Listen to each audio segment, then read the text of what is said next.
नाशिक जिल्ह्याला शनिवारी 8 ऑगस्ट रोजी रात्री भूकंपाचा धक्का बसला। रात्री सुमारे 10 वाजेच्या सुमारास काही सेकंद हलकी कंपने जाणवल्याने नागरिकांमध्ये काही काळ भीतीचे वातावरण निर्माण झाले।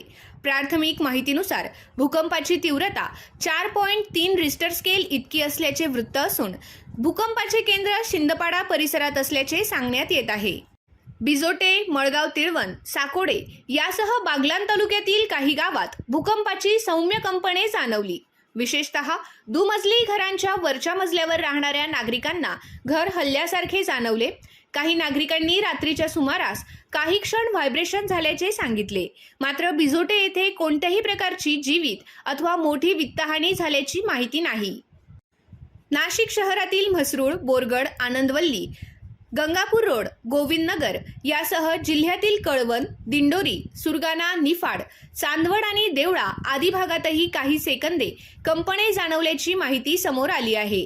काही ठिकाणी घरांच्या भिंतींना तडे गेल्याचे वृत्त असून नुकसानीची अधिकृत माहिती प्रशासनाकडून संकलित केली जात आहे।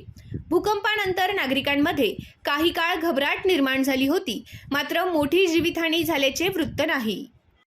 दरम्यान नाशिक जिल्ह्यात अलीकडील काळात भूकंपीय हालचालींची नोंद होत असल्याचेही स्थानिक पातळीवर सांगितले जात आहे। त्यामुळे शनिवारी रात्रीच्या धक्क्यानंतर प्रशासनाकडून परिस्थितीवर लक्ष ठेवण्यात येत आहे।